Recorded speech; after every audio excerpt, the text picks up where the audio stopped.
right? Yeah, Okay, yeah, perfect. perfect. So then three, Okay. 2, 1.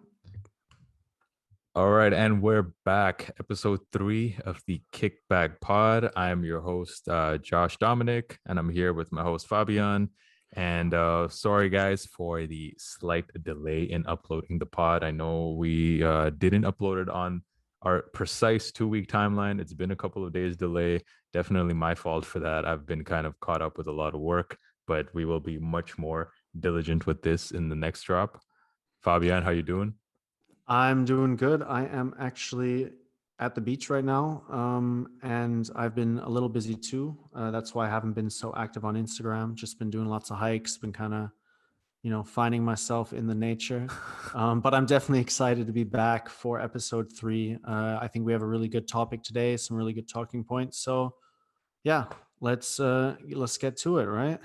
Definitely. See, my co-host is very dedicated. He can be on the beach, he can be on vacation. We're still not missing a pod, guys. Thank Definitely. I you. mean, Shout out to sneaker Zoom. drops never sleep. So Yeah, and shout out to Zoom as usual.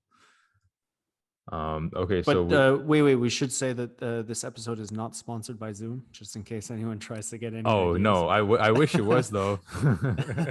Maybe one day. Yeah, I know. Imagine getting that Zoom bag. Oh man, secure the bag. Yeah, man. All right, so in this episode, we're gonna of course talk about the usual, the best drops from the last couple of weeks. We'll also get into the upcoming sneaker drops, the big topic for the week, which I'm sure you guys might have heard of, a certain Nike executive being forced to step down. And we're also going to get into the big topic for the week, which is where do you actually buy sneakers? So I'm sure we already know when I say buy sneakers, like there's plenty of sneaker stores out there, but we're talking more so about like what are the best places in the aftermarket where you can buy sneakers, and also where do you go to if you're looking to get a little discount or save a few bucks when buying sneakers. What are the absolute best places to look at?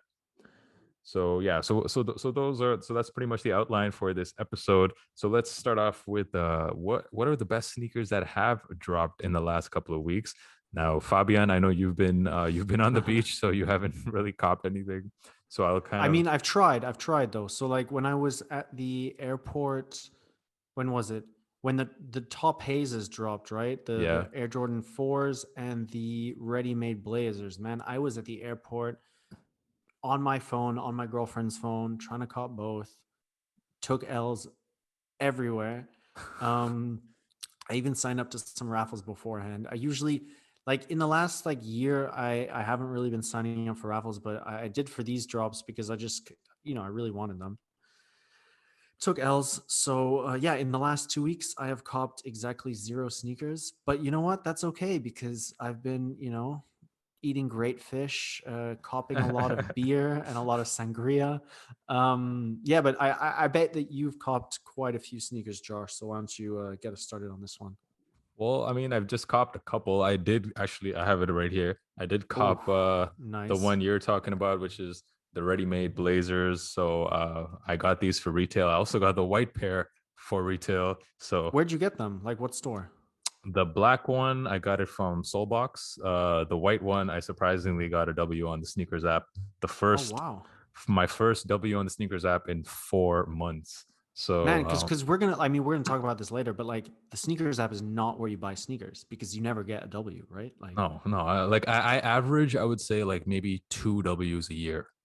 and and yeah, and, and that's same. with like five. Like I don't just use my account. Like obviously, like I have like five Right. or six accounts, and even with all those accounts combined, I'm maybe getting like two W's a year. And then, by the way, exclusive access, it's a complete myth. All right. Yeah, sneakers app sucks, man. Nike, yeah, just do better, man. Yeah, but going back to the ready-made Blazers, I actually just dropped a review of the shoe on my channel, and I'm gonna say it, man. In my opinion, shoe of the year, man. I'm calling it right now. In my Really? opinion, this right now for me, so far, 2021, this to me is the shoe of the year. This is just Why? like because this is art, man. It's not just a shoe. I feel like it's actually art in the form of a shoe. man. Like it looks nothing like a regular blazer. There's so many crazy panels here. It's also done with recycled materials. I personally just love the aesthetic of the shoe. I love like the different colors, the gray camo at the top. There's actually three different types of laces here. You can see like there's this like bungee lace. You got Yeah, like that's pretty cool. flat laces at the front and then rope style laces at the back. And I also just this colorway, I much prefer the black one. Like this Hmm. colorway is just so hard, man.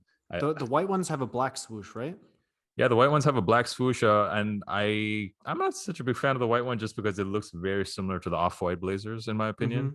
Yeah. But this one, man, like there's in terms of like design and everything, like I just don't think there's been a more out there, a better shoe in my opinion this year. I'm kind of tired of just seeing like so many colorways of Jordan 1s drop every week and Yeah. kind of like tired collabs. Like this one is just kind of like out of left field. And when is the last time we've seen a collab, first of all, on a blazer? Like it's been a while. And Yeah. and the blazer, in my opinion, also kind of like a boring shoe by itself. And for the creator of this brand, Utah, I think his name is Utah Hosokawa, but like Mm. hopefully I'm not wrong about that. But anyways, he was able to take the blazer and make it into this. And I love the shoe. I'm probably gonna take this on holiday, see what I can. Maybe I'll go hiking in this. Let's see how it works. I mean, two things I'll say about that shoe is one, I really like the skinny swoosh, right? Because it's kind of modeled after the Yeah. original Nike swoosh from like I think it was 1971 or 1972 Yep. when Nike first developed the swoosh logo.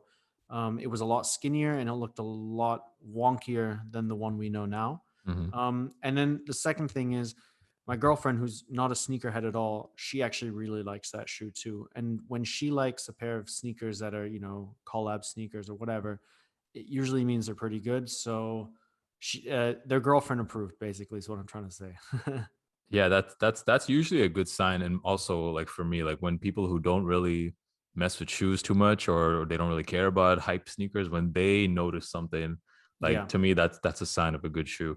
Yeah, man, I'm a huge fan of the shoe. So I'm super happy to have these for retail. The other shoe that I copped was the Jordan 1 Low Berlin Gray. I don't know if you've Ah, seen I don't yeah, know I if you've saw seen it those. yet. Yeah, so it was about, first of all, it's about time that the city of Berlin got a shoe. We already saw like the Jordan 1 London, the Jordan last year there was the Jordan 1 Paris and And Milan, Milan as well. Yeah. right? So it was nice to see Berlin get a shoe. There's a tag on the shoe with the Berlin area code 030, which I Oh, thought was that's pretty pretty cool. cool. Yeah, it's pretty cool. And it's just I don't have it in my hand right now. It's in the other room. Mm. But basically like the colorway is just super clean. It looks kind of like a Dior Jordan 1 Low. Very nice, different shades of gray on the shoe. And yeah, I think it's like probably the cleanest Jordan 1 Low I've seen since, I don't know, probably the Paris ones, but I like these ones a lot better. Yeah, and it has like that elephant print, right? It On does, on yeah. the It has parts the of elephant the print on it. yeah. It No, it's looks, pretty cool. I think they've done they did a good job by not like doing too much with it. Like Berlin is known for gray kind of gray buildings, gray city. So I think the fact that they kept the shoe almost completely gray with a couple hits of elephant print, I really appreciate. yeah, definitely a cool concept. A really nice colorway. I like the aged midsole too. And it looks like it's the shoe's also going to be releasing in the States. I thought it was going to be a European exclusive, but it Hmm. looks like the States is going to be getting it on March the 20th from what I've saw on the release Oh, calendar. nice. Yeah, so just for American listeners out there. All right, so let's get into the big story of the The week. juicy one, right? Like this is Nike's having a crazy year, guys. So you guys, Like in many ways, they're having a crazy good year in terms of releases so far, but they're having a crazy. I mean, they're having like a weird year when it comes to shady yeah, releases. they've been in the news for a lot of the wrong reasons this year. So I'm sure you guys have heard the story. The Nike Vice President of North America. So it's a very big title. Her name is Ann Herbert. She resigned, or more likely forced to resign, by Nike, and she was with the company for 25 years. And this happened just a few days after a article was published in on Bloomberg Business Week, an article which featured her 19-year-old son and her son's reselling business. What And does he call himself? He calls himself like West Coast Kicks or West something like Coast that. streetwear. West Coast streetwear, right? Yeah, Yeah, and he's West pretty Coast. notorious. He's a notorious reseller, right? He gets like he's one of those that poses with like hundreds of shoes, Yeah, and I think what was it last year when like a couple of like 4 Nike Air Mags were found in a storage unit.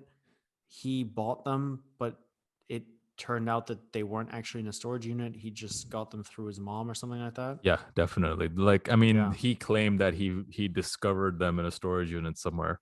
But yeah, of course, like when this article was published, it caused a lot of outrage in the sneaker community. People claiming that he's clearly using his mom's access and obtaining all these sneakers, and that's why people were, getting L's on the sneakers app. So like basically, Nike caught wind of this story, and a few days later, we heard the news, and Herbert basically left the company after 25 years. So there's a lot to kind of unpack uh, with this Well, story. I think you need to give Nike.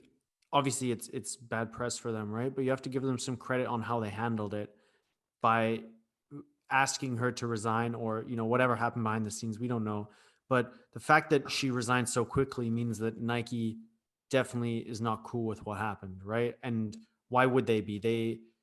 They don't want that happening. It's bad press for them, especially if it comes out. Um, the fact that it happened is obviously shitty, um, but I think you need to give, at least in my point of view, you need to give the brand the benefit of the doubt that they didn't really know this was going out on, and once they found out, they kind of But put an end to they it. did know it was going on though. So Did I they? I know you said that like we got to give Nike credit. I actually completely disagree. I'll get Did to they know why that it was going out? Like, they knew this was going on. So basically, so what I'm reading here, Nike's president of consumer and marketplace, Heidi O'Neill. So she said that months before this article was leaked, Nike's legal team and compliance teams. They conducted an internal review of Ann Herbert's connection to her son's reselling business. And upon review, and this is a direct quote from Heidi O'Neill, our internal review of the relationship between Anne and her son's reseller's business confirmed that she had not explicitly violated company policies. So basically, Nike knew about this, and they thought back then, and this was months ago, they thought that there was nothing wrong with whatever Anne was doing. So now this article gets published, and it causes a lot of outrage. And this move to me is, in my opinion, is just Nike kind of trying to save its own ass here. I mean, they obviously knew that this was happening, and now because they're getting a lot of outrage, they wanted to, take a stand or whatever, try to show that they're doing something. So they basically forced Anne to resign, but this was just to avoid the backlash because like they obviously knew all along this was going on, and apparently the first time that Miss Herbert actually disclosed to Nike that this was going on was back in 2018. That's when she had at the time disclosed to her boss that her son was in this reselling business, and they thought even back then that yeah, it's fine. So so basically Nike has known about this for about 3 years that this was going on, and now once the public knew about it, they felt like okay, we need to do something. We need to kind of like show that we're being fair or whatever. And yeah, Anne was forced to resign. So I mean, like, there's a lot of people to blame here. I do think Nike should get some blame here for knowing about this and not doing something about it earlier. Obviously, the mom and Mrs. Herbert, apparently, her son was racking up huge bills on her American Express card. So, in one particular month, apparently, he charged $132,000 to her American Jesus, Express card. what So the that's a lot of sneakers, man. Just think dude? about That's a that. lot of that's a lot of everything. Like Yeah, yeah. in one month. In one month. So there's no way she didn't know this was going on. Like when she drives home from the Nike office into her house and realizes she can't park her car in the garage, maybe because it's full of sneakers, she should have known something was going on. So Yeah. like Well, I so mean, she, she did know, right? Because she told Nike about it. so So sh- she so did so know, so and from so what Nike deemed that it was okay because it didn't go against any company rules, right? company rules But whether exactly. right whether that's ethical or not is obviously a whole different issue. From what I read is that back in 2018, she told her then boss about it, but then Hmm. she got a new boss a couple of years ago or last year, and she failed to mention this to her new boss. So her new boss had apparently no idea this was going on. Okay. So that's why definitely she like Miss Herbert, she's definitely got to take a lot of the blame here. And also we have to blame the kid here, West Coast Streetwear. He basically could have just kept doing this. He could have just kept reselling. He could have kept racking up like $100,000 a month in revenue, and no one would have said anything. But he basically, decided to reach out to Bloomberg Business Week and publish this story about him. So he was, I mean, I don't know what he was trying to get here. I mean, some people say it's clout chasing. We don't know, I anyways. mean, What? definitely, because there's a lot of resellers who, like, look at Benjamin Kicks, right, who we talked about last Yeah. time. There's resellers who move a lot of volume of hype shoes, Hmm. and most of the time they're selling to celebrities. Yeah. And Yeah. maybe West Coast Streetwear, whatever his name is, wanted some of that clout and wanted, I don't know who he was selling to. Maybe he was just selling on StockX. Maybe he was selling to kids on Facebook groups, whatever. Maybe he wanted to start selling to Quavo and like John Mayer or something like that, or Khaled.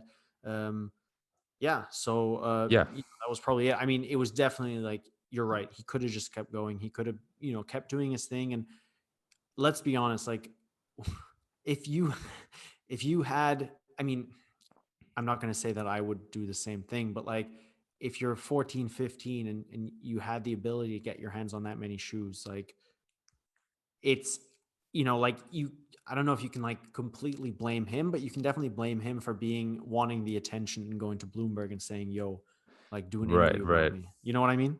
Yeah, no, I get what he was trying to do, but that move basically triggered this whole chain of events. Yeah, of So, course. He so shot himself in the foot. oh yeah, yeah, big time. I mean, like to quote the great Lil Wayne, I can't believe I'm using this line on a podcast, but real G's move in silence like lasagna.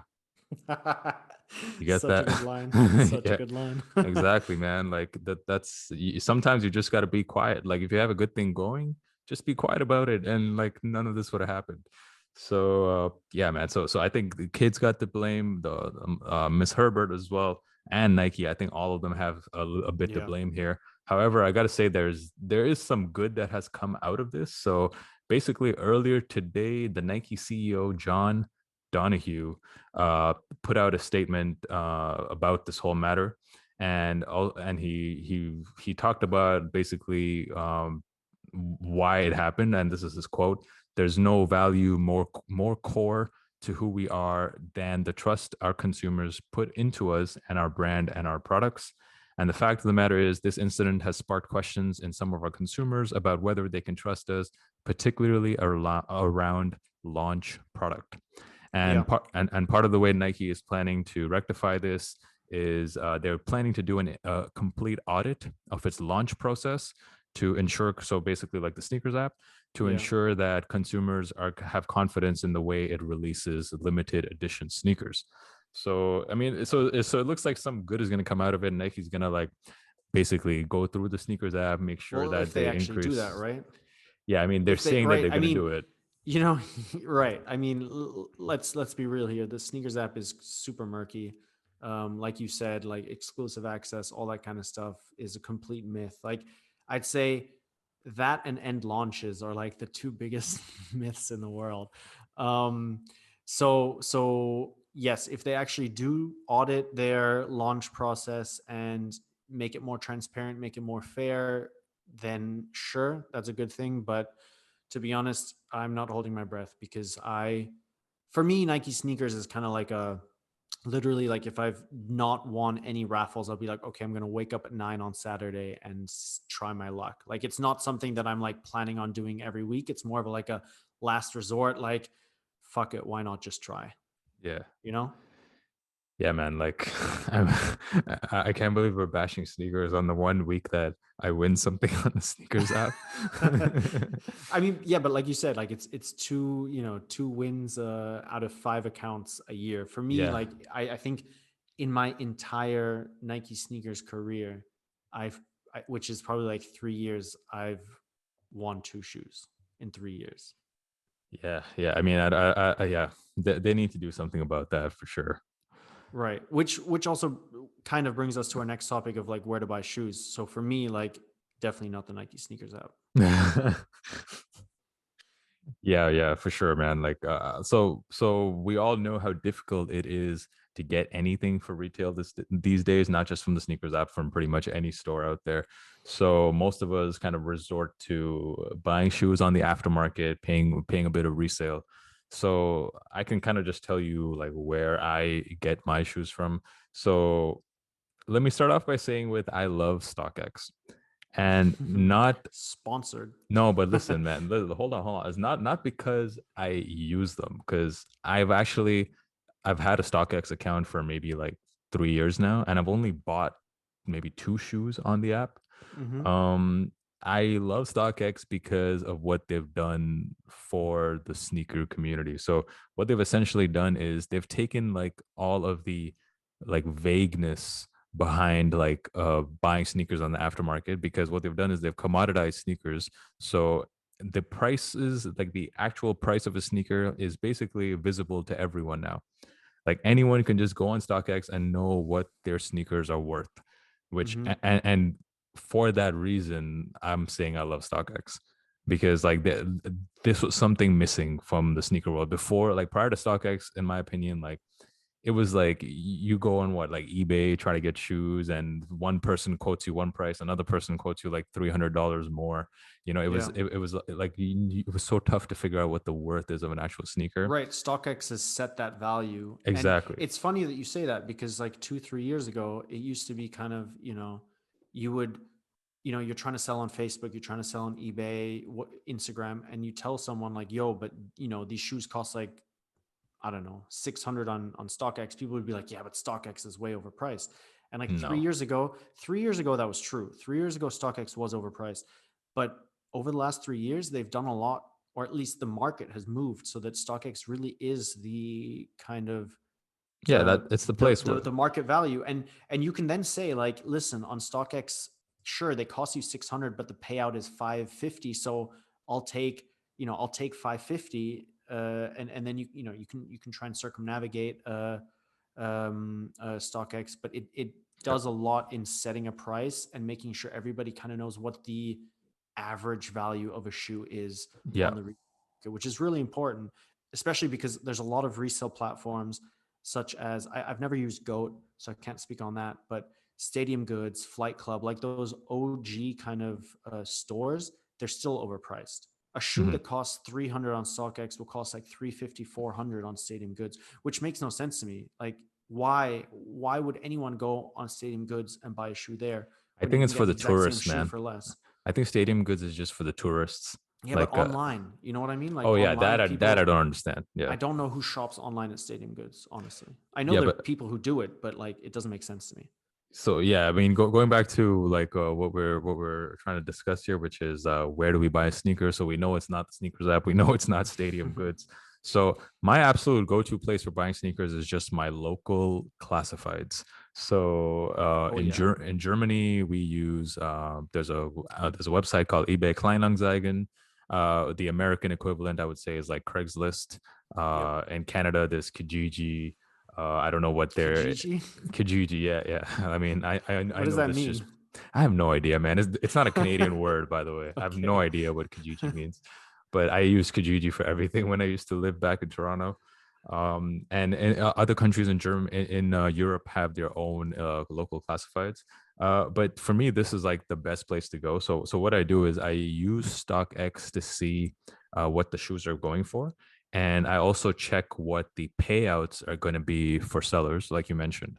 And then what I do is like I'll go on my local classifieds and find people selling the shoe. And I usually offer them a price which is slightly better than StockX payout, but still a lot less than I would have paid had I bought the shoe on StockX Right. myself. With when you buy something on StockX, you have to pay the fees and the shipping and all that. So it's a So win-win. You get it for less and they get a little bit more for exactly. it. So that's always been my go-to, and it's usually like a super easy process because there's no point even even for the seller to argue the price because it's usually like a win-win price for everyone involved. Yeah. So that's kind of where I always go to. Of course, you have to be ultra careful nowadays. Like there are for sure scams on some of these websites. So it's very important that you buy from sellers who have like a good reputation, good reviews, and also like they have proof of purchase, like they have receipts to show for it, like from where they purchased. So you got to definitely do your due diligence. But definitely my local classifieds are my absolute best place to go for getting into shoes for the cheapest price possible. You can also use some other websites such as Depop. Also, Grailed is a good one. These are also basically any website where you have the ability to kind of negotiate prices instead of just like going to a website and clicking buy now. These are kind of like where I like to go and buy sneakers because, of course, we're trying to save money even when we're buying something for resale. Yeah. So Would you buy worn shoes? Like because you mentioned Grailed, right? Which I find Grailed is Mhm. really, really good for buying like shoes that have been worn like one, two, three times. Yeah. That knocks off like 20% of the resale price, you know? Yeah, of course. I mean, I buy tons of worn shoes. Like Yeah. I really don't mind. Like, of course, like you got to look at the condition. You know, Yeah, obviously you need photos, tagged photos, that kind of stuff. yeah. But I find like you said, Grailed and any of those like, you know, because Goat StockX too. and You can buy used sneakers on Goat. okay, yeah, Yeah, exactly. yeah. Goat. But like StockX, the one thing I don't like about StockX is that they're all dead stock. And sometimes it's like it really does knock off like 20, 30% of the price if they're worn once or twice. Hmm. And they're basically good as new. They literally look new. Yeah. So whenever I'm buying like resale or in the past when I have, it's usually I'm trying to buy secondhand on Goat or even on eBay Kleinanzeigen sometimes. You know, and I'll sell a lot of my shoes worn as well on eBay Kleinanzeigen. Once I don't wear them anymore, that kind of stuff. So that's pretty much the only place I'm going to really when I want to buy used or just any sneakers for resale. I'm looking at my classified sites. Is there any other places where you look, Fabian? I mean, I guess you came at it from more of like a resale standpoint. I'm looking at it more in terms of retail, like Okay. so you did resale. I'm looking at retail. Okay. I like to kind of go bargain hunting, and I love checking out the sales section Hmm. online at big retailers that carry a lot of different types of shoes. So like I'm talking about like the sneakers and stuffs, the sole boxes, the ends, the size, you know, like those really big ones where they've got like hundreds and hundreds of shoes. Overkill, for example, like a lot of Berlin based stores as well, but kind of worldwide too.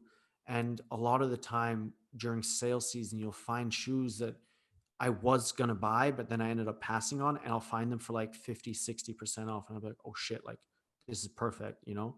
And it always makes me feel good when I'm like, oh, like I saved money on these, or like, like I got these for way cheaper. Especially when they still have them in my size. If not, then it's like, okay, too bad. Like I missed out, but that's okay. On to the next one. Um, and then there's a couple of smaller, kind of like more local stores, like I don't know if you know Sivas Descalzo Yeah, based out of in Madrid, I think, or Barcelona, Barcelona, right? Barcelona and Madrid. I think they have stores there, or like Slam Jam in Italy, one block down. They have really, really good sales a lot of the time. Yeah. Good Hood, Hanan, who else? Foot Patrol. So I'm like I love just sometimes. I mean, 80% of the time I'm not even buying the shoes. I'm just sometimes I'll just spend hours looking at shoes on sale and being like, and I'll open like 15 tabs and then I'll just won't buy them, but I'll be like, like I I would have bought these or I could have bought these. So like that's what I'll do there. And then a lot of the time as well, my go-to sneaker stores are, obviously the local ones. And non-corona times, I love shopping in store because I love talking to the people that work there. I love holding the shoes in my hand, and sometimes they look a lot different in person than they do in these like really nice product shots. Sometimes the material doesn't feel as nice or doesn't look as nice. So I love having them in hand before I actually make a purchase, trying them on, very old school kind of. um, but then I generally think that stores that have a very strong selection of like clothing usually tend to have very good shoes as well. So, like I said, Soulbox has really good pieces of clothing. Overkill store in Berlin has great clothing as well. Um, you've got End as well, has a really good selection of different brands, and they generally have like a nice mix of kind of sportswear, performance, lifestyle, fashion, sneakers, which obviously the more selection the better in my opinion. Yeah, yeah, Yeah. I agree. I agree that these bigger shops are usually the ones that have like the crazy sales, Yeah, like the yeah. seventy I mean, percent off, the 80% yeah, because they off. have so much stock. They have so Yeah, much yeah, stock, right? And then at the end of the season, they can't sell all of it, and they need to get rid of it somehow. So yeah, you're sitting there looking at like, I don't know, a pair of blazers that usually cost, what do they retail for, like 90, 80, something like yeah. that.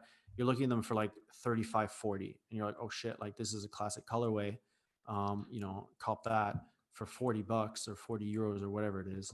So yeah. And then I think generally like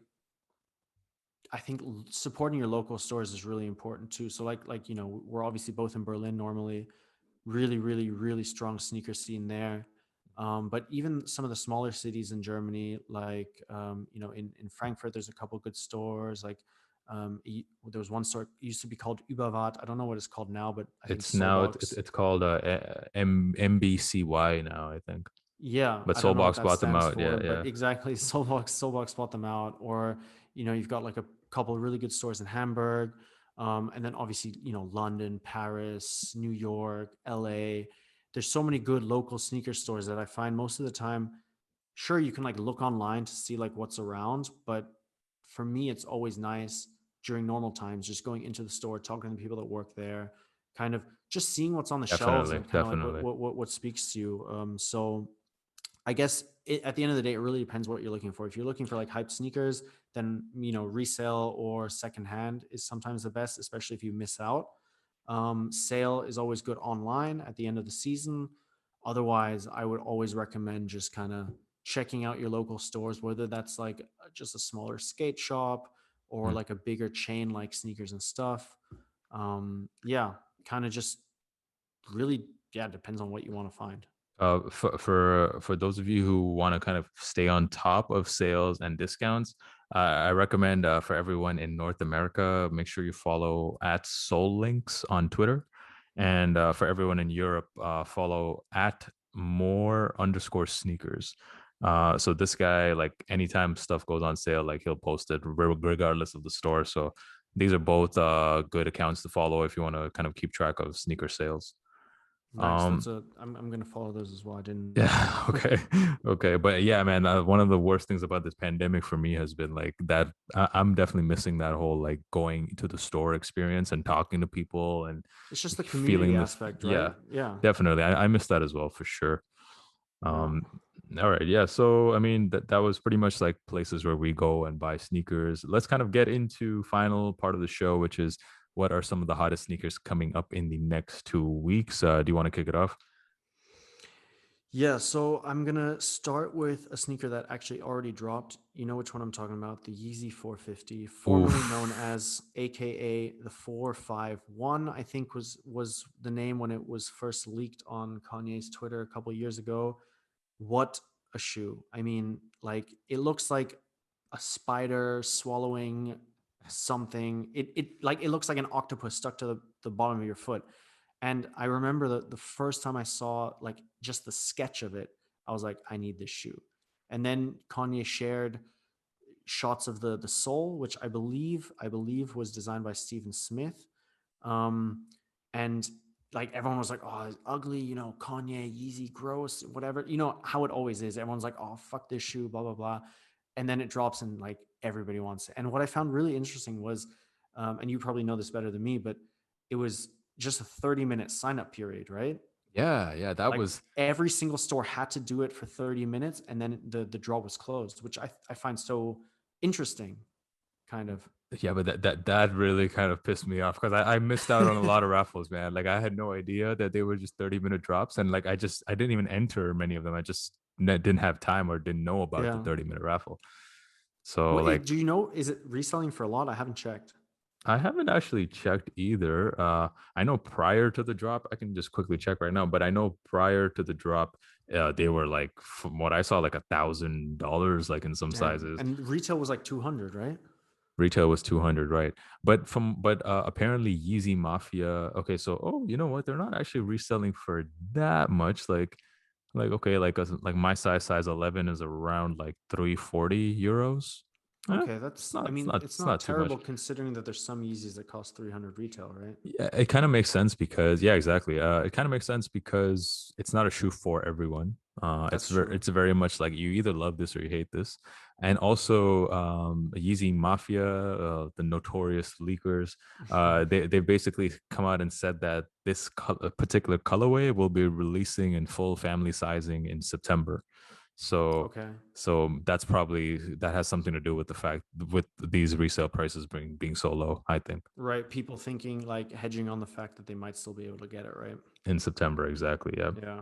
No, but yeah, I mean, I just find it like such an interesting shoe, and it kind of speaks to the whole, you know, say what you want about Kanye and his antics, like away from the sneaker game, you know, running for president, endorsing Trump, all that bullshit.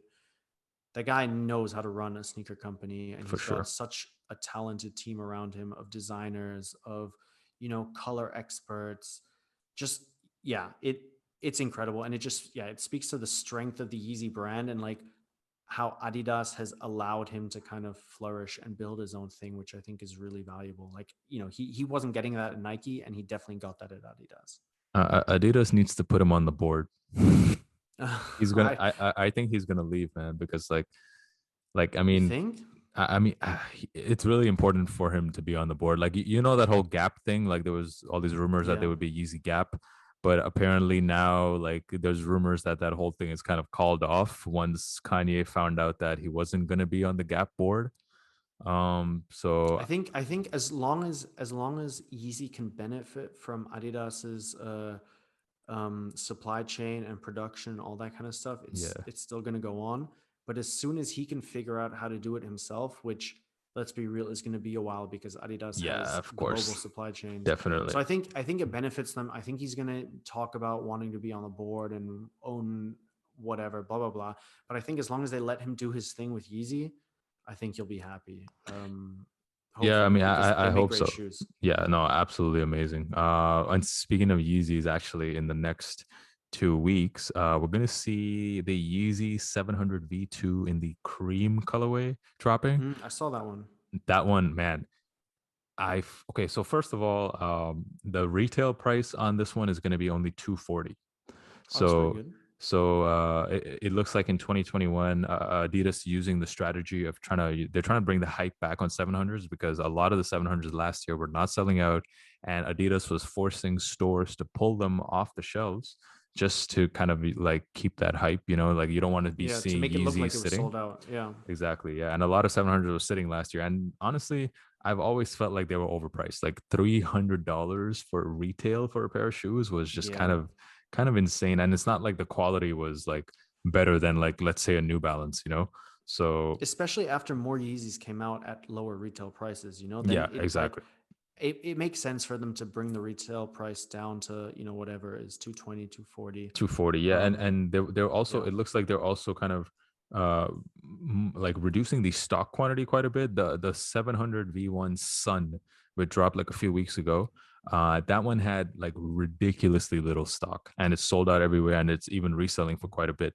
And I'm kind of expecting the same to happen with this cream pair. I love the colorway. I think personally it might even be the best 700 V2 after the Oh, original static pair. yeah. after the static pair, this one might be the best. Like it's such a perfect spring colorway, and at 240, it's a pretty good deal. I think it's a really good shoe. Something I would personally like to. I would even cop this for myself if I could, but I'm gonna be on holiday actually, so I won't even be able to enter any raffles or anything. But yeah, that so this is another Yeezy coming up in the next 2 weeks. Besides that, do you have another sneaker? I've got a few more actually. Yeah, So yeah, like go I don't ahead. know if I don't know if you saw, but like Bape and New Balance are doing a collab on the 2002R. It's like Oh this. no way! Yeah, Really? yeah, yeah. Oh, It's I gotta oh look this man, up. it's actually so sick. It's got like the shark motif on the heel, with a Bape ABC camo in two colorways, in black and in green. And I think only leaked images exist, or like teaser images. I'm not sure exactly when it's dropping, but it's coming probably quite soon. And it Oh, looks really, really good. We're gonna put some links in the show notes for you guys. So just scroll through the wow. show notes Yeah, and yeah. we'll I just found a right. picture. No They're way. pretty good. That's crazy. No, but like, Yeah, what kind of shocks me about this is I would have never expected a New Balance and Bape collab. right. It just seems like you got this like dad shoe company based out of Boston, and then you have this like ultra hype beast company based out of Japan, and they're Which is why it's collabing. the perfect fit, because it's so unexpected. But like, yeah, I think that's going to be one of my kind of must-haves if I'm back by the time it drops. And then End is actually dropping a pair of Sauconys. So it's not a brand that we talk about a lot, but they've got a Azura 2000, which is inspired by the human brain. So it's like pink and cream colored, and it's dropping with a what are those called, like a stress ball that you can squeeze, and it's a brain, which is Oh, that's pretty cool. cool, right? So I like that because it's a little different. And then two more actually. So I've got like the Bad Bunny Adidas Forum Low. Have you seen that one? Bad, bad. You Do you know how? you know who he is though, Yeah, right? I'll tell you why I know who he is. Do you know how many people have commented on my YouTube videos saying, "Hey, is this Bad Bunny?" Do you look like him? I don't even know what he looks Apparently, like. apparently, I'm like some Bad Bunny doppelganger or something. I honestly hadn't even like heard of the guy before, but like, yeah, Dude, a he's lot of people huge say I look in like Bad Bunny. he's huge in Latin America. Like Yeah, I know I he's don't know, I huge. don't even know what he looks like, but for me, I'm not a huge fan of the forum. I think the forum has a lot too much going on with the strap and all that kind of stuff. But his forum low looks really, really nice. It looks like very military inspired. And then my final pick for the next 2-3 weeks is the Awake Reebok Club C.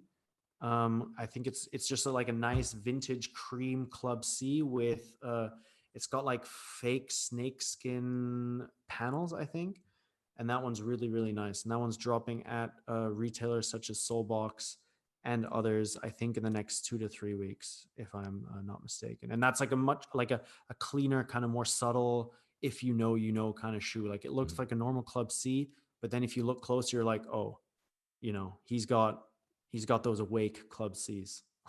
Yeah, yeah, I love shoes like that. Those are maybe my favorite type of shoes, like the subtle flexes. Yeah. What about you? What are you copping in the next few weeks? Uh, there's not really anything I would say I like want to cop. If I was gonna cop any, it would be the Yeezy Cream 700. There's a couple of Mm-hmm. other kicks releasing. We have the Nike Dunk High in the Syracuse colorway that Oh will be yeah. dropping actually on March the 11th.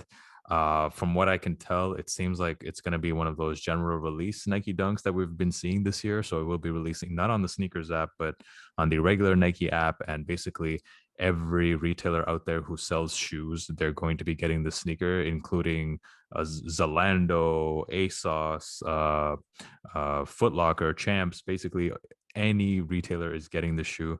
So I'm that for that reason, I'm not so hyped on it because I know these general release dunks, the quality has been like really bad on them compared And to the lows this. are better too, I think. Yeah, the lows are definitely better in these GR versions, in my opinion. And and then the last sneaker that is supposed to release in the next 2 weeks is the Ultra Boost 4D collab with Nice Kicks. Oh, the tie-dye one, The right? tie-dye one, the black one. Yeah, yeah. I think Yeah, you've seen pictures of that, right? that one looks really nice. Yeah, yeah, of course. Like it's cool that Adidas is bringing back like some of these brands that they've had like some of their more successful collabs with. Like we know the NMD collab with Nice Kicks, probably the most hype uh NMD ever, maybe. And I like the print on the 4D. I kind of wish that they did it in red as well. Yeah, the Similar red would have to, been nice. yeah, I think so. Although like the black does look very good. I don't know if these are like the hype on Ultra Boost is so dead now. Like I don't know if these are actually gonna have any hype or resell. We'll see, but Honestly, so it looks the pretty the dope. Ultra 4Ds are dope though. Like they're kind of like what they should have done maybe like 3 years ago. You know, when the 4D hype was really high, Yeah, that was the Ultra Boost 4D kind of hybrid was what everybody wanted to see, and for some reason Adidas just didn't drop it, yeah. and now they're Adidas kind of dropping really it. fumbled. Yeah, it's 3 years too late. Honestly, I think it's still a dope shoe. I really like the sneakers and stuff one that dropped a while back, and Yes. the general release colorways as well, like the original Ultra Boost colorway, the cream white colorway, and the triple black. What I think would look really dope on these nice kicks ones is if you dye the white part of the tie dye red, and then you have like a red and black tie dye. That would be pretty sick. Yeah, that's a good. Yeah, that sounds pretty good. Yeah, you're right though. Like these are 3 years too late. Like if these had released 3 years ago, imagine the resale on this. It It would have been would crazy. have been insane. But the Um, thing is, like, if you know if you do like them, it doesn't matter if they release too late. You can yeah, get them now, and there's no hype attached to it, which yeah, means it'll probably be an easier cop. Or even if you don't, get them at retail, the resale probably won't be too much over retail. yeah, So I think that's a win-win, especially if you like the shoes. yeah. Completely agree. Like it doesn't matter who else likes the shoe. If you really like the shoe, you love the Nice Kicks collabs, then this is amazing. You get to have a 40 probably at retail. So yeah. Yeah, but So that's it from my end. yeah, and that's it also from my end. Hope you guys enjoyed this episode. The next episode we both might actually be on a foreign location. I'm gonna be On an basically island. on an island. Yeah, I'm gonna be in Portugal next week. And Fabian is currently in Spain. We might do this next episode completely relaxed, chilling with our margaritas or whatever, just on a beach somewhere. So yeah, but anyways, like I hope you guys enjoyed this episode, and make sure to follow us on Instagram as well. Kickback.pod is the handle. And yeah, thank you guys so much for all the support and for all the feedback we've had so far. And until next time, guys, see you later. See you guys. Thanks for listening, and yeah, over and out. Ciao.